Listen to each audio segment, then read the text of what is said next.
Praise the Lord. இன்னைக்கு நம்ம என்ன பார்க்க போகிறோம் அப்படின்னா, ஏசப்பா வந்து என் கூட பேசுவாங்களா? நான் வந்து ரொம்ப பாவியாக இருக்கேன். நான் வந்து ஏசப்பாக்கு பிரியமில்லாத காரியம் நிறையா செஞ்சுருக்கேன். அப்போ ஏசப்பா வந்து என்னோட பேசுவாங்களா அப்படின்றது தான் இன்றைக்கி நம்ம பார்க்க போகிறோம். நம்ம வந்து அதிகமாக ஜெபிக்க அதிகமாக வேதத்தை வாசிக்க நமக்குள்ளே ஒரு கில்ட்டி ஃபீல் வரும். நம்ம ரொம்ப நிறைய பாவம் செஞ்சிட்டோமோ, ஏசப்பா கிட்ட நம்ம நெருங்க முடியாதோ, ஏசப்பா நம்ம கூட பேச மாட்டாங்க அப்படின்ற ஒரு கில்ட்டி ஃபீல் வந்து நம்மளுக்கு இருந்துகிட்டே இருக்கும். பைபிளில் ஒரு வசனம் இருக்குது. மத்தேயு 9ஆம் அதிகாரம் 13ஆம் வசனம்.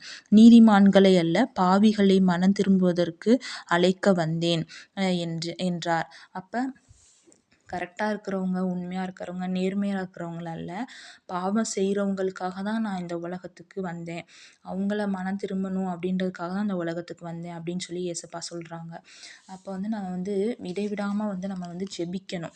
நம்ம தொடர்ந்து நம்ம ஜெபிச்சுக்கிட்டே இருந்தோம்னா ஏசப்பா கண்டிப்பாக நம்மளோட பேசுவாங்க. பைபிள் வசனத்தின் மூலமாக பேசுவாங்க, நம்மளோட கனவு மூலமாகவும் பேசுவாங்க, இல்லை நம்ம சர்ச்சில் போய் நம்ம சர்வீஸ் அட்டன் பண்ணும்போது பாஸ்டர் மூலமாக பேசுவாங்க, இல்லை நம்ம வந்து நம்ம ஃப்ரெண்ட்ஸ் மூலமாக ஏதோ ஒரு மூலமாக நம்ம ஆண்டவர் நம்ம கிட்ட தான் பேசுகிறாங்கன்றத வந்து அது நம்மளுக்கே தெரியும். அது நம்மக்கிட்ட தான் பேசுகிறாங்கன்றத வந்து நம்ம உறுதிப்படுத்தணும். எப்படின்னா அதுக்கும் ஆண்டவர்கிட்ட ஞானத்தை கேட்கணும். ஏசப்பா நீங்கள் என்கிட்ட தான் பேசுகிறீங்கன்றதை எனக்கு உறுதிப்படுத்தித்தாங்க அப்படின்னு நம்ம கேட்டோம்னா ஆண்டவர் கண்டிப்பாக அதுக்கு வந்து உதவி செய்வார். நம்ம அதிகமாக ஜெபிக்க ஏசப்பா நம்ம கூட அதிகமாக பேசுவாங்க. உலகத்தில் இருக்கிறவங்க கூட நம்ம அதிகமாக டைம் ஸ்பெண்ட் பண்ணுறத விட ஏசப்பா கிட்ட நம்ம அதிகமாக டைம் ஸ்பெண்ட் பண்ணோம்னா நம்மளோட ஆத்மா வந்து நம்மளுக்கு வந்து கரைப்படாமல் நம்ம காத்துக்கொள்ளலாம். நம்ம வந்து நித்திய ஜீவனுக்கு நம்ம வந்து ஆயத்தப்படலாம். இன்னொன்று என்ன ஒரு வசனம் இருக்குன்னா, மார்க் 14ஆம் அதிகாரத்தில், நீங்கள் சோதனைக்குட்படாதபடிக்கு விழித்திருந்து ஜெபம் பண்ணுங்கள், ஆவி உற்சாகம் உள்ளதுதான், மாம்சமோ பலவீனம் உள்ளது என்றார். அதாவது நம்ம ஜெபிக்க ஆரம்பிக்கிற டைமில் ரொம்ப உற்சாகமாக ஜெபிப்போம். ஆனால் போக போக போக அது கம்மியாகும்.